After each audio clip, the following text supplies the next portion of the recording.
Okay, everybody, I just posted the first part of the Bad Babysitter, and like I said, I don't think that first part was scary, but I have a feeling that this next part will be a little bit scary. Alright, so Lulu the babysitter has told the kids, well, do you want to get back at those, bratty kids that are next door you got to play with? Let's make some mud cookies and shape them and make them look like the two of them. So this will be a good way to get back at them. So that's what's going on. And the parents came home or they're like, what's going on? It smells gross in here. So Lulu's like, well, we're making some mud cookies. All right. Ugh, they smell horrible, Mom said, holding her nose. She turned to Courtney and me. They're very cute, but do you think you could take them out of the kitchen? My sister and I carefully picked up our cookies. Then we said goodnight to Lulu, who was pulling on her raincoat. Remember, hide them away someplace safe, she said. I'll see you again real soon. You're wonderful! I can't believe you got them to do an art project, Mom told Lulu, leading her to the door. They hate art projects. I carried the Larry cookie up the stairs in both hands. I looked around my room and decided to put it on my dresser top. I'll show it to Larry the next time he's here, I decided, and I'll tell him it looks just like him. I bumped the cookie against one of the dresser drawer knobs. Oh no, I cried. The right hand broke off and fell to the floor. I set the cookie down. Then I picked up the little pink hand and tried to press it back onto the arm. But the mud had dried. The hand wouldn't stay on. Maybe I can crazy glue it, I thought. Time for bed, guys, Dad shouted from downstairs. I dropped the hand onto the dresser top next to the rest of the cookie and forgot about it. Until the next morning at school. Larry showed up in class an hour late. When he took his seat next to mine, he shook his head unhappily and held up his right hand. I gasped when I saw the white plaster cast on it. Larry, what happened? I cried. I broke my hand, he muttered. Uh-oh. I stared at it. How? He shrugged. Beats me. I was changing into my pajamas last night and suddenly my hand felt like it cracked. Dr. Owens couldn't understand it. I've been at his office all morning. Did you slam it in a door? I asked. Did you bang it on something? Larry shook his head. No, it just broke. I pictured the broken mud cookie on my dresser and felt a chill run down my back. I couldn't wait to tell Courtney about Larry's hand. It's just a coincidence, she said when I met her after school. That mud cookie had nothing to do with it, she said. Poor Larry, how is he going to eat left-handed? He always uses both hands. We walked home. It was a sunny, cold day. Fat brown leaves danced around us on the sidewalk. What if the cookies have powers? I asked. What if I broke Larry's hand? No way, Courtney replied. The cookies are just mud. I'll prove it to you. I'll do something to Mary Jo's cookie. Nothing will happen. You'll see. Courtney and I hurried up to her room. She pulled the Mary Jo cookie from its hiding place in the dresser drawer. She set it down on her desk.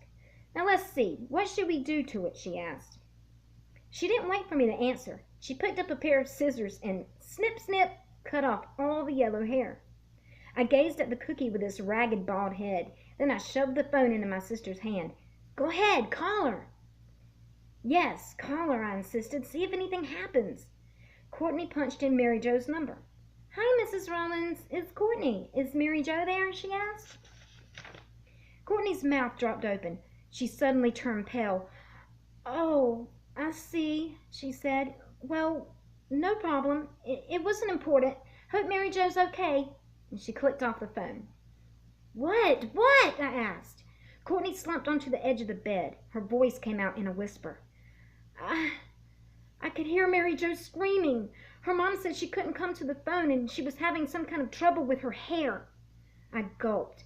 You could hear her screaming? Courtney nodded. She was yelling, my hair! It's falling out! Help me! It's all falling out! I stared at the bald cookie on the desk and I suddenly felt sick. My legs were trembling. We have to tell Mom, I said. I turned and started toward the bedroom doorway. Mom's voice floated up from downstairs. I'm going, kids. I'm meeting your dad for dinner in town. Lulu is here. Come down and say hi. Lulu? Courtney and I both froze. I'm not going down there, Courtney whispered. She's too scary. She has powers. She made us do horrible things. We have to go down, I said. We have to tell Lulu the truth, that we don't want to hurt our friends. I can hear you up there, Lulu shouted. Come down, you two. Courtney and I made our way down the stairs, clinging to the banister as if it were a life raft.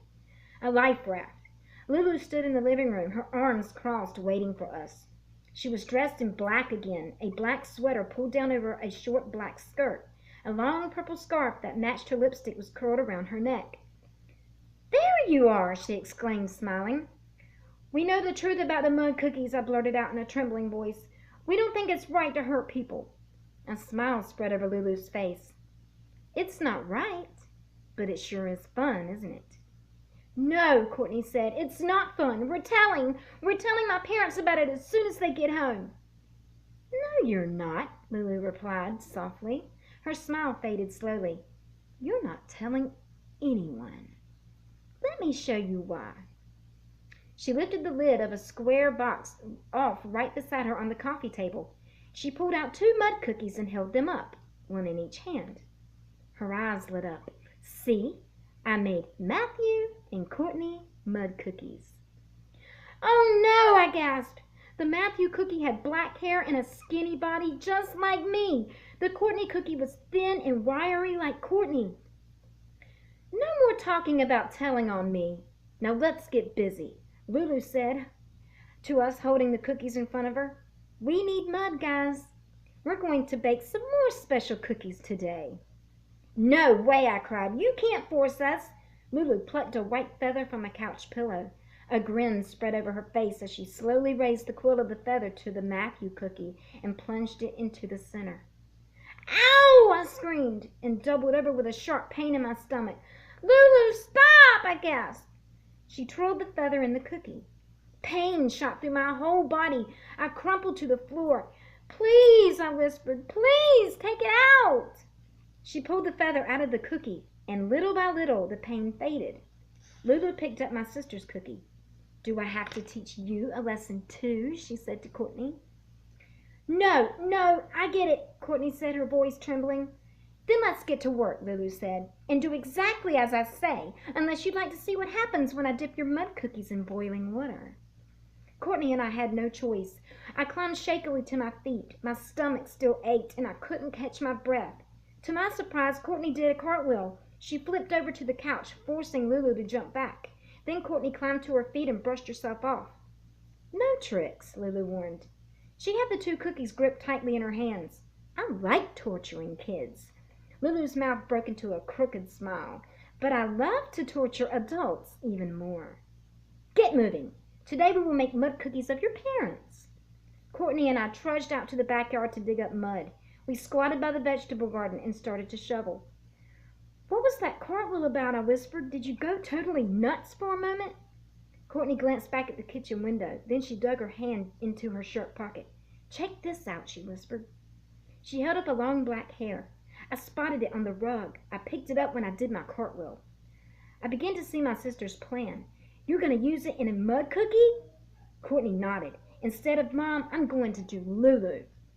The plan worked. Courtney and I were a team. My sister made the Lulu cookie, and I kept Lulu busy on the other side of the kitchen. I pretended I had a splinter in my thumb, and I made Lulu search and search for it. Courtney slid the cookies into the oven to bake. When it was time for the cookies to cool, I got Lulu out of the kitchen. I took her upstairs to show her what we had done to the Larry and the Mary Jo cookies. Nice work, Lulu said, grinning. You really paid them back for being so disgusting to you, didn't you? When we returned to the kitchen, Courtney's surprise was ready. Lulu stared in horror as the mud cookie on the kitchen counter. It had bright purple lips, a purple scarf at its throat, and Lulu's long black hair baked into its head. No! Lulu screamed. You can't do this! She dove for the cookie, but Courtney grabbed the cookie out of Lulu's reach. Give it! Give it! Lulu shouted. She made another frantic grab for it.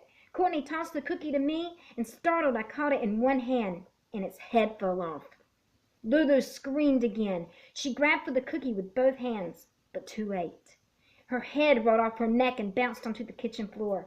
The head kept right on screaming. Its eyes bulged with horror as it rolled to a stop against the kitchen counter. Give me that cookie! Give it! She heard the head scream. Lulu's headless body lurched toward me and her arms outstretched. As she staggered forward, the purple scarf unraveled, revealing her open cut neck. Clawing the air, she took another step, and another. Across the room, her head screeched and cried, "Give me the cookie!" Gripping the mud cookie, I backed against the wall. The headless Lulu, her arms stretched in front of her, her hands grabbing, closed in on me. I was pressed against the wall, and my heart thudded in terror.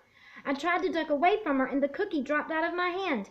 It hit the floor. I stared at it, expecting it to be broken, but it wasn't. I dodged to the side as Lulu's hand swiped the air in front of me. Now I was trapped in the corner. The headless girl swung her arms again. Then it stopped, and she froze. I gasped in horror as her right shoulder crumpled away and vanished. Then the scarf disappeared, and then her arm crumbled away. "Hey, Muttley!" I heard my sister's cry from across the room. I turned and saw the big dog, his head down, his teeth chomping hard. Muttley was gobbling up the Lulu cookie.